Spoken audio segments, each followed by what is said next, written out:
Ya, salam saudara sekalian. Bersyukur untuk hari ini kita boleh kembali bertemu. Dan hari ini kita akan bahas satu bagian yang menarik sebenarnya dalam topik teologi Perjanjian Lama. Kalau kemarin kita sudah lihat tentang perjanjian penebusan, lalu kita juga membahas masalah korban. Dan hari ini kita akan lebih ke hal etis ya. Dan kita akan bahas itu tentang Holy War atau perang suci. Iya. Memang kalau kita lihat di dalam kitab Perjanjian Lama itu begitu banyak perang, karena memang zaman dulu itu kalau kita lihat di dalam kitab misalnya Samuel, raja-raja, lalu Tawarik, di sana sering terjadi perang. Ya, baik itu antara bangsa Israel dengan bangsa non-Israel atau bangsa-bangsa di sekitar Israel sering terjadi perang. Dan khusus untuk malam hari ini kita akan lihat terkait dengan sedikit masuk terkait dengan perang, yaitu peristiwa di mana bangsa Israel yang waktu itu berada di Mesir dan pulang ke tanah Kanaan, dan Tuhan perintahkan waktu mereka masuk ke tanah Kanaan itu mereka harus menghabisi, mungkin bahasanya memusnahkan atau menghancurkan bangsa-bangsa yang ada di tanah Kanaan. Otomatis waktu mereka datang menyerang, pastilah terjadi peperangan dalam konteks itu, di mana waktu itu bangsa Israel diperintahkan oleh Tuhan untuk apa? Untuk menghancurkan bangsa-bangsa yang tinggal di tanah Kanaan. Nah, pertanyaannya, kenapa bisa Tuhan perintahkan itu? Ya, saudara sekalian, memang kalau kita lihat di dalam beberapa buku, itu biasanya disebut dengan perang suci. Ya, perang suci. Nah, seperti itu. Nah, mari kita akan lihat lebih jauh dan kita nanti akan lihat secara khusus terkait dengan perang suci tersebut, dan kita akan lihat di dalam teksnya bagaimana kita memahami teks itu di dalam konteks kitab Perjanjian Lama. Karena memang mau tidak mau kita akan berhadapan dengan golden law, di mana dalam 10 hukum itu dilarang membunuh. Tapi kenapa kok bagian ini Tuhan perintahkan membunuh? Nah, itulah yang sering menjadi perdebatan terkait dengan perang suci itu. Lalu ya kita akan mencoba untuk melihat bagaimana kita memaknai, bagaimana kita menginterpretasikan konteks perang suci itu dipahami di dalam pengertian yang seperti apa. Nah, mari kita akan lihat untuk slide yang akan saya bagikan untuk saudara sekalian. Ya, saudara kekasih, dari konteks hari ini kita akan lihat terkait dengan perang dalam PL, khususnya perang suci tadi. Nah, dalam kitab Perjanjian Lama kita sering lihat ya bangsa Israel berperang seperti saya jelaskan tadi. Nah, kata perang itu dari kata bahasa Ibrani, itu milkama. Ya, muncul pertama kali pada awalnya itu dalam Kejadian pasal 14 ayat 2. Dan terakhir itu dalam Daniel 9:26. Memang di dalam kitab Perjanjian Lama kalau saudara lihat di sini lebih dari 300 kali yang tercatat. Yang tercatat. Ya, seperti itu. Dan yang tidak tercatat pasti banyak ya. Dalam PL khususnya kitab Yosua sampai kitab Tawarik dijelaskan tentang banyak perang yang dilakukan oleh bangsa Israel. Karena memang waktu itu sering sekali terjadi perang. Ya, seperti itu. Nah, bagaimana mengerti perang dalam konteks kitab Perjanjian Lama? Memang waktu bangsa Israel berperang, nah, itu biasanya dipahami di dalam pengertian karena waktu itu sistemnya teokrasi, di mana Allah sendiri ikut berperang ya, dalam perangnya bangsa Israel. Oleh karena itu kalau kita lihat nanti dalam perjalanan bangsa Israel dari Mesir menuju tanah Kanaan itu, saudara, itu bangsa Israel pernah menghadapi orang-orang Amalek di Rafidim. Nah, menang tidaknya bangsa Israel itu tergantung tongkatnya Musa. Kalau tongkatnya itu diangkat kuat-kuat ke atas, orang Israel menang. Kalau itu mulai lemah dan turun, orang Israel kalah. Nah, di situ. Jadi Allah berperang. Iya, karena Allah adalah pahlawan perang. Mazmur pasal 24 ayat 8, Yesaya pasal 42 ayat 13, dan Sakaria 14 ayat 3. Oleh karena itu di situ biasa disebut dengan Shefal. Iya, kalau kita lihat itu Allah penguasa, Shefal. Iya, seperti itu. Nah, problemnya, nah ini kita akan lihat terkait tadi yang sudah saya jelaskan terkait perang. Nah, ada problem di sana, yaitu dalam hukum Taurat Allah memerintahkan jangan membunuh.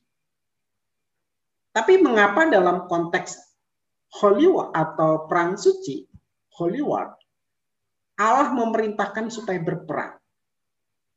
Iya.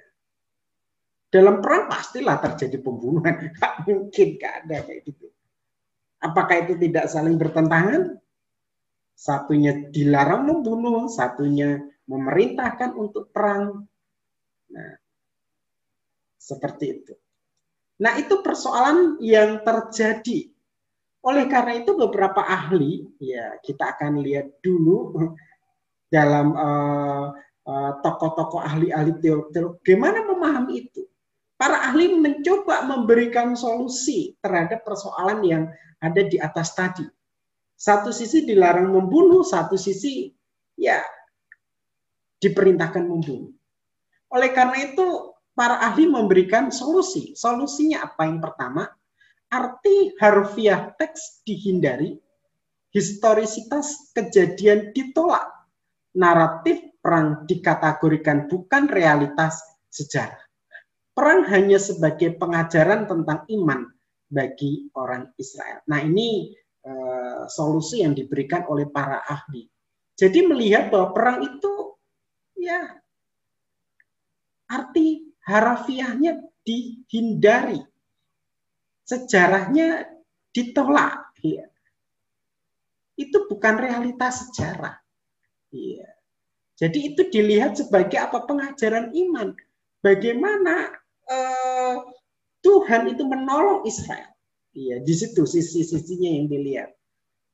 Nah, memang ini perlu dipelajari lebih jauh nanti kalau saudara lihat tentang sejarah agama-agama ya, yang pernah saya jelaskan di teologi PL di teori ya.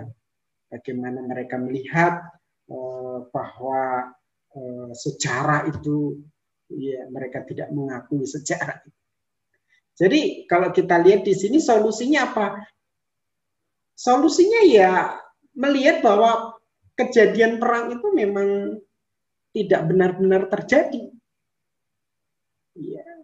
Itu bukan realitas sejarah. Ya, itu hanya sebagai sebuah pengajaran lah iman untuk orang Israel. Nah, karena itu bukan realitas sejarah, bukan historis, ya sudah, berarti memang itu tidak benar-benar terjadi sehingga tidak perlu diperdebatkan terkait dengan hukum Golden Law tentang jangan membunuh. Lalu yang kedua, solusi kedua yaitu tidak menyangkal historis kejadian perang dalam PA, namun merohanikannya.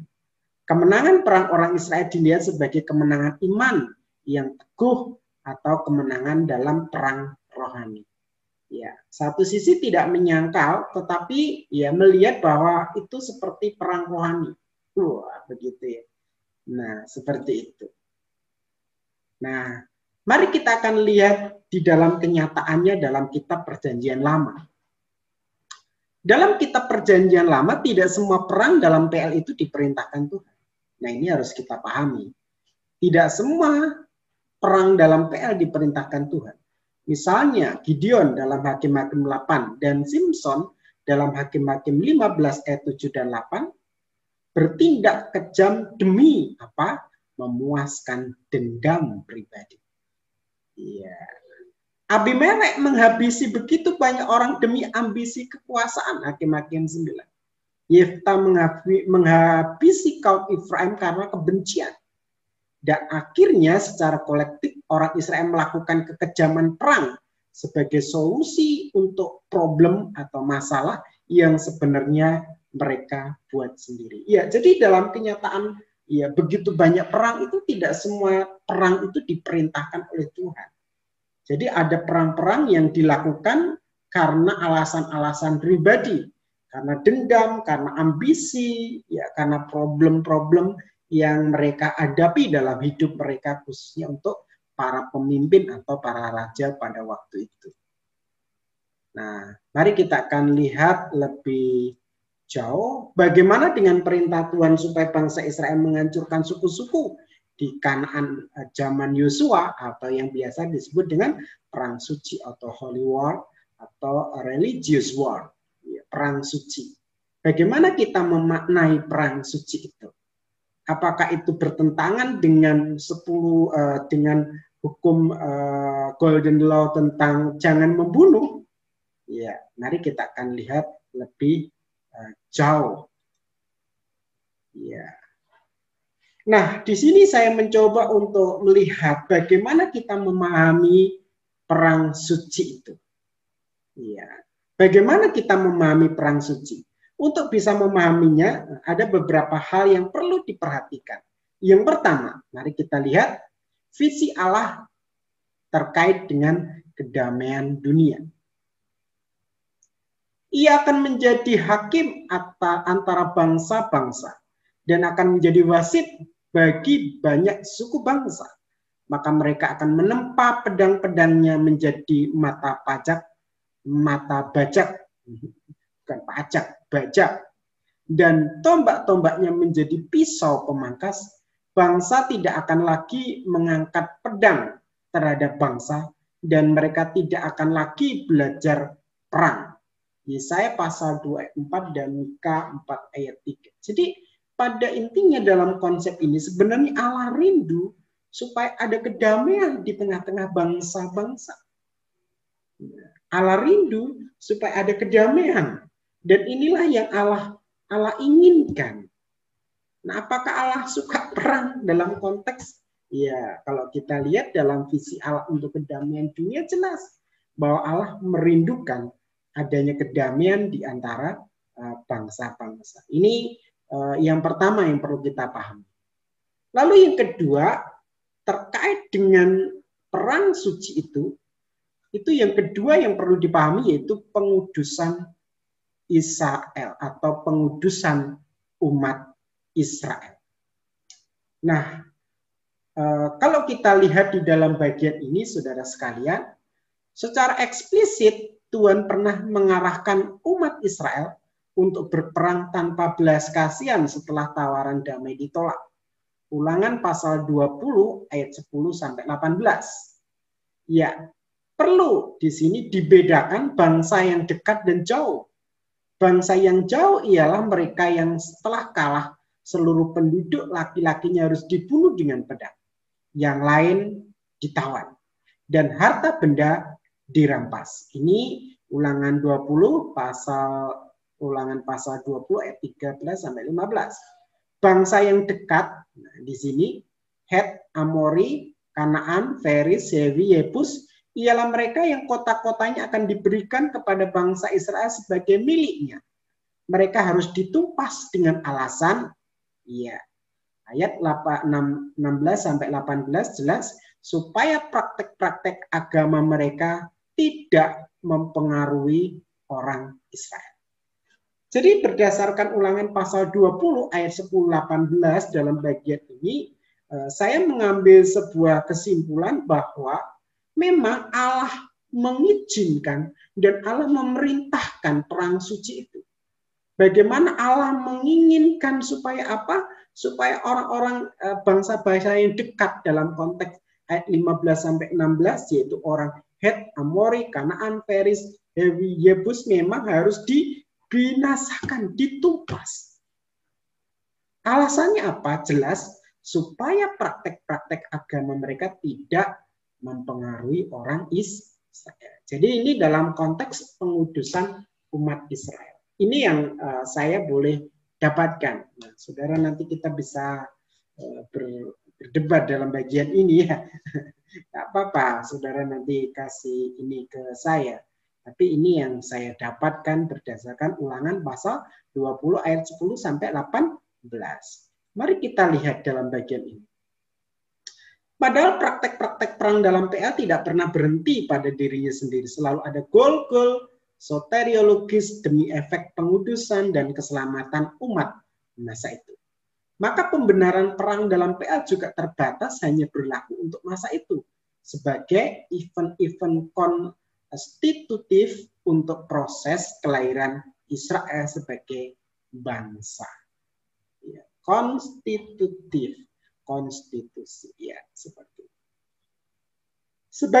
Sebagai demikian, nah ini contohnya, perang dalam PA tidak untuk diulangi pada zaman yang berbeda.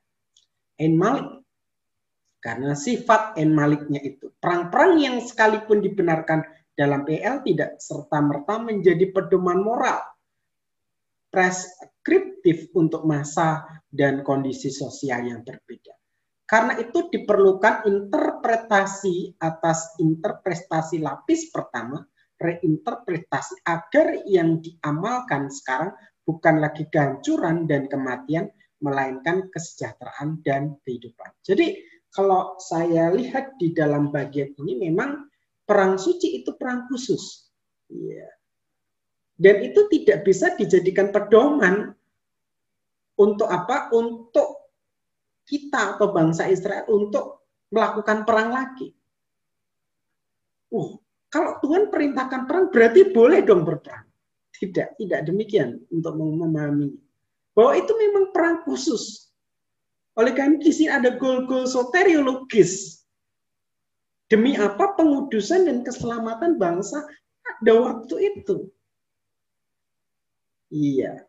Jadi kalau kita lihat di dalam bagian ini pembenaran perang dalam konteks perang suci itu ya terbatas pada waktu itu dan tidak bisa dijadikan sebuah pegangan atau pedoman untuk kita memperbolehkan perang dalam konteks yang lain.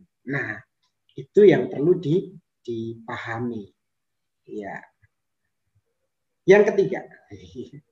Jadi yang pertama tadi berbicara alam memang rindu kedamaian. Lalu yang kedua memang perlu dipahami bahwa perang suci itu perang khusus dalam rangka pengudusan orang Israel ya.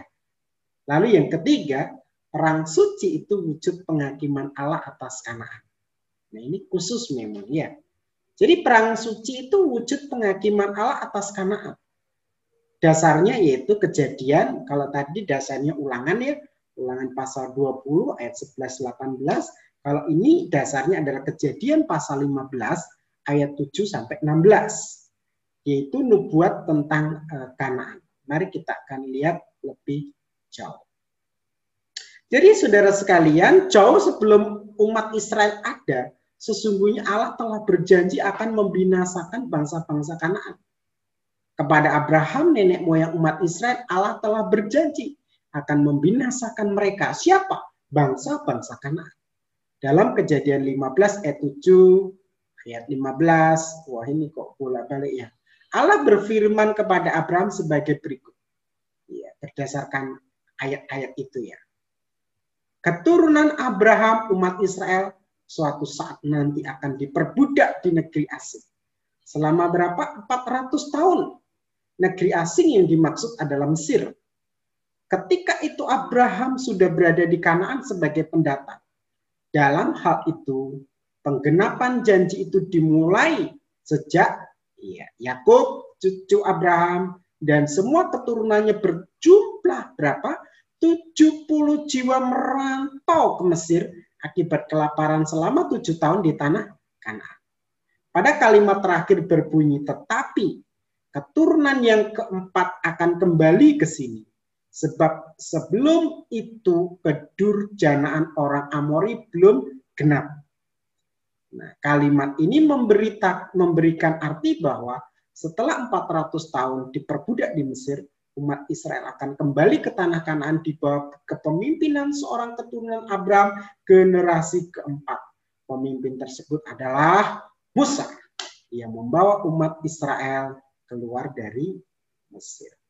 Jadi saudara sekalian, secara umum saya bisa menangkap bahwa Allah sudah berjanji kepada Abraham akan memberikan tanah Kanaan. Tapi kenyataannya tanah Kanaan itu masih didiami oleh orang-orang Yebus, orang-orang Amori tadi. Nah, orang-orang Amori tadi, orang-orang bangsa-bangsa Kanaan. Lalu kalau kita lihat memang Allah izinkan Abraham sesampai di tanah Kanaan, itu mereka menghadapi situasi yang sulit. Karena apa? Karena keturunan Abraham akan diperbudak di Mesir. Diawali dengan kisah Yusuf ya. Yusuf berkuasa di sana, lalu orang-orang Yakub dan semua pergi ke Mesir. Setelah Yusuf mati, mereka diperbudak di sana. Dan di sini jelas pada keturunan yang keempat mereka akan kembali. Ya, di sini mereka akan kembali dalam arti di sini jelas mereka akan menduduk di tanah Kanaan. Nah, di sini semuanya terjadi itu di bawah kehendak dan pimpinan Tuhan. Dan juga di sini ternyata ada sebuah nubuatan. Bagaimana pada waktu itu keturunan yang keempat akan kembali sebelum kedurjanaan orang Amori belum genap. Nah, nanti kita akan lihat lebih jauh ini maksudnya apa. Jadi saudara sekalian, intinya dalam bagian ini Allah berjanji kepada Abraham akan memberikan tanah Kanaan. Tapi tanah Kanaan dikuasai orang Amori.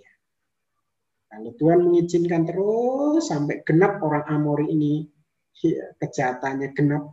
Lalu Tuhan pimpin orang Israel, dipakai Allah untuk apa? Membinasakan orang Amori tadi. Sebagai bentuk sebuah hukuman. Nah, itu konteksnya seperti itu. Mari kita akan lihat lebih jauh. Yang dimaksud dengan orang Amori itu adalah bangsa Kanaan itu sendiri. Bangsa Kanaan sebenarnya terdiri dari ada suku Hewi, Het, Yebus, Feris, Hori, Girgasi, Filistin, Amalek, dan tentu saja suku bangsa Kanaan sendiri. Suku Kanaan merupakan keturunan Kanaan, anak Ham, anak Nuh.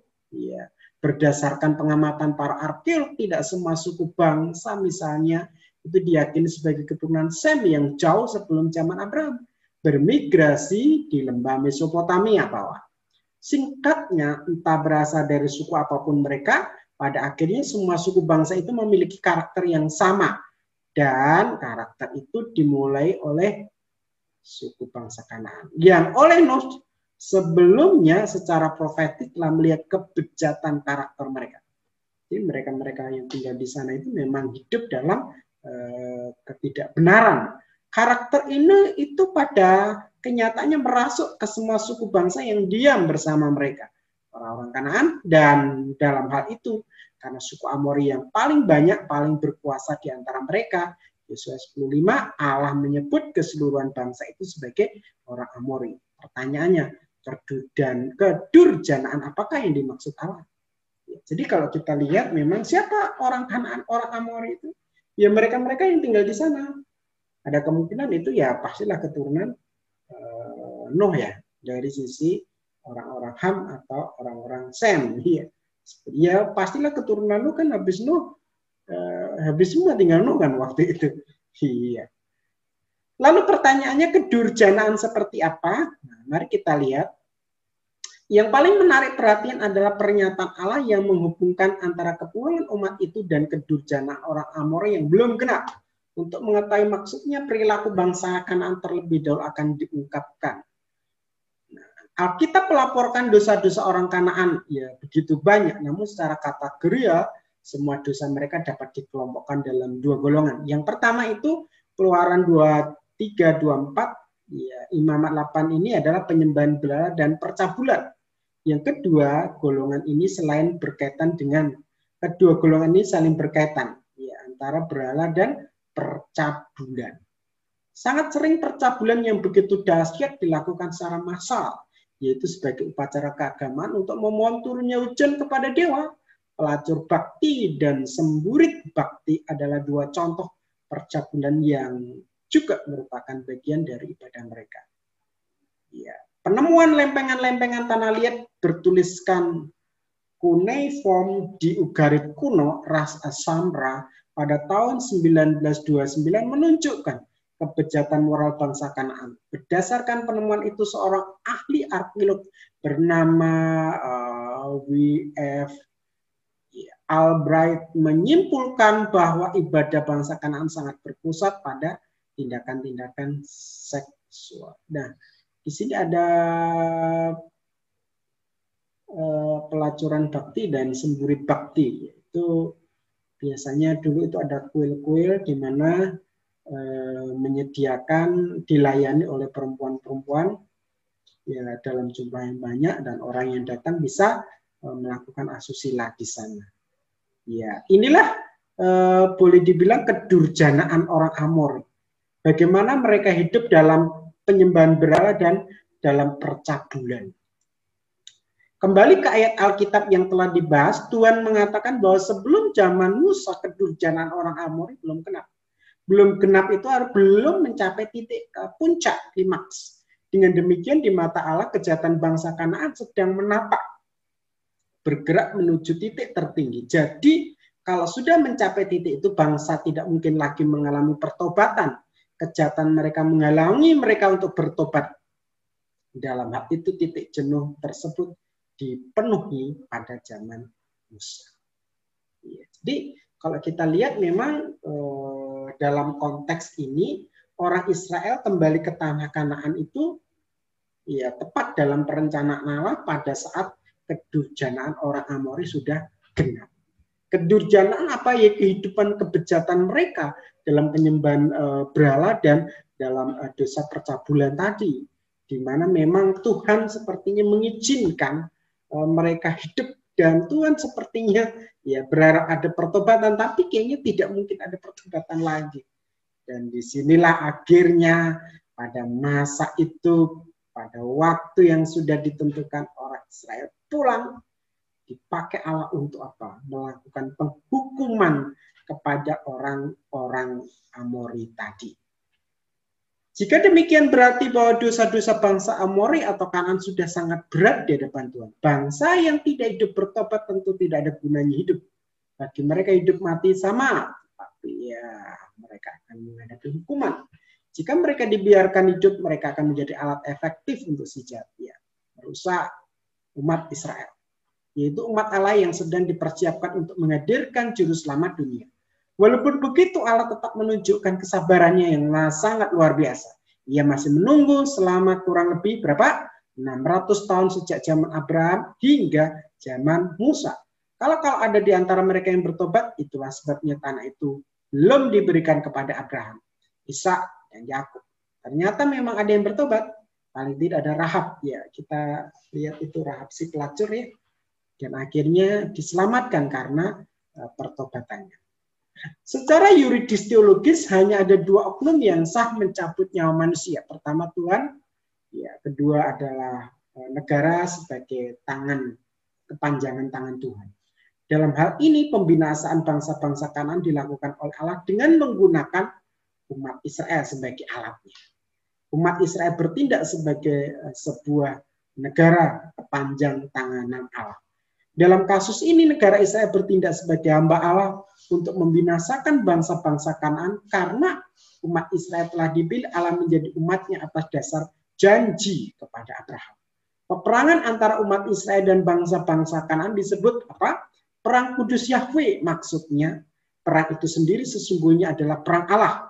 Jadi dalam perang tersebut umat Israel tidak berdosa. Disitulah letak kesamaan antara hukum mengenai dusta dan mengenai pembunuhan dan 10 hukum Taurat. Sebaliknya, jika mereka tidak membinasakan bangsa Kanaan, mereka justru melawan kehendak Allah. Jadi kalau kita lihat di sini memang sepertinya Allah menunggu sampai genap kedurjanaan. Pada saat kedurjanaan sudah genap, Allah akan menghakimi mereka. Dan alat yang dipakai untuk menghakimi mereka, menghancurkan mereka adalah umat Israel. Iya, seperti itu. Oleh karena itu di bagian ini jelas sebenarnya kalau kita lihat bahwa perang suci itu adalah perang yang memang sudah dinubuatkan sebelumnya. Jauh sebelum orang Israel menjadi sebuah bangsa, sebelum mereka itu menjadi bangsa di Mesir lalu kembali ke tanah Kanaan, ini sudah dinubuatkan jauh sebelum mereka itu menjadi sebuah bangsa. Dan di sini nubuatan itu akhirnya memang tergenapi. Nubuatannya apa? Nubuatannya adalah ya, dalam konteks ini bahwa bangsa-bangsa itu atau bangsa-bangsa di tanah Kanaan itu akan berbuat dosa dalam kebejatan mereka. Dan nanti pada saatnya nanti kalau itu sudah genap, ya disinilah Allah akan menghukum mereka. Dan bagaimana cara Allah menghukum mereka? Menghancurkan orang-orang Kanaan yang hidup dalam ketidakbenaran itu. Allah memakai bangsa Israel sebagai alatnya. Ya, dalam konteks ini memang Israel sebagai alat Tuhan dalam perang kudus Tuhan. Oleh karena itu ini sebagai wujud penghakiman. Bagaimana dalam kitab Perjanjian Baru? Nah, perang suci yang dilakukan bangsa Israel dimengerti sebagai perang Tuhan untuk menghakimi dan menghukum bangsa Kanaan yang jahat. Maka dalam Perjanjian Baru kita juga melihat bahwa pada zaman akhir nanti ya Tuhan akan menghakimi.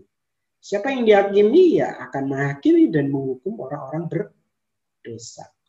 Mari kita lihat Wahyu pasal 20 ayat 11 sampai 15. Ayat 11, lalu aku melihat sebuah tata putih yang besar dan dia yang duduk di atasnya. Dan di hadapannya lenyaplah bumi dan langit dan tidak ditemukan lagi tempatnya itu. Ayat 12, dan aku melihat orang-orang mati besar dan kecil berdiri di tahta itu, lalu dibuka semua kitab dan dibuka juga sebuah kitab lain, yaitu kitab kehidupan. Dan orang-orang yang mati dihakimi menurut perbuatan mereka berdasarkan apa yang tertulis dalam kitab itu. Ayat 13, maka laut menyerahkan orang-orang mati yang ada di dalamnya, dan kerajaan maut menyerahkan orang-orang mati yang ada di dalamnya, dan mereka dihakimi masing-masing menurut perbuatannya. Dalam konteks ini penghakiman Allah. Lalu maut dan kerajaan maut itu dilemparkan ke dalam lautan api, itulah mati yang kedua, lautan api. Dan setiap orang yang tidak ditemukan namanya tertulis di dalam kitab kehidupan, ia dilemparkan ke dalam lautan api itu. Jadi kalau kita lihat di dalam bagian ini jelas bahwa nanti memang di dalam akhir zaman Tuhan akan biarkan. Tapi pada masanya nanti kalau sesuatu sudah genap, ya akhirnya penghakiman itu terjadi. Orang-orang akan dihakimi. Ya, bagi mereka yang memang tidak percaya, mereka akan dicampakkan di lautan api yang menyala. Itu bentuk sebuah penghakiman. Jadi kalau kita lihat korelasinya dengan PL tadi, perang suci jelas. Perang suci itu sebagai wujud penghakiman. Ya. Dan di dalam BB pun juga pada akhir zaman Tuhan akan memberikan penghakiman dan penghukuman bagi mereka-mereka yang tidak percaya. Jadi saudara sekalian, secara umum saya bisa menjelaskan kepada saudara sekalian bagaimana kita memahami perang suci itu. Memang yang pertama jelas Allah merindukan kedamaian. Tapi di dalam konteks itu memang kalau kita lihat Allah menginginkan adanya kekudusan orang Israel. Jadi kalau orang Israel nanti menempati tanah Kanaan, mereka harus tetap di dalam kekudusan.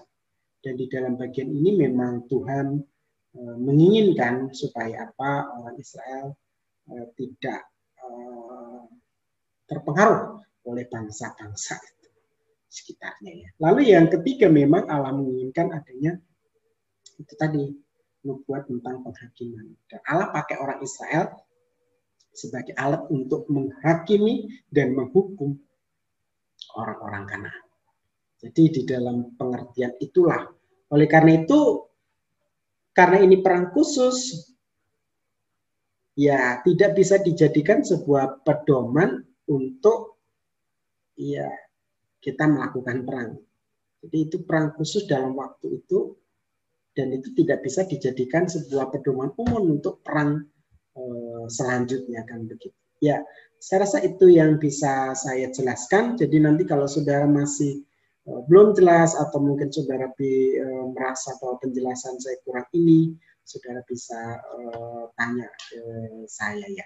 Saya rasa itu yang bisa saya sampaikan untuk hari ini. Terima kasih banyak. Tuhan Yesus memberkati.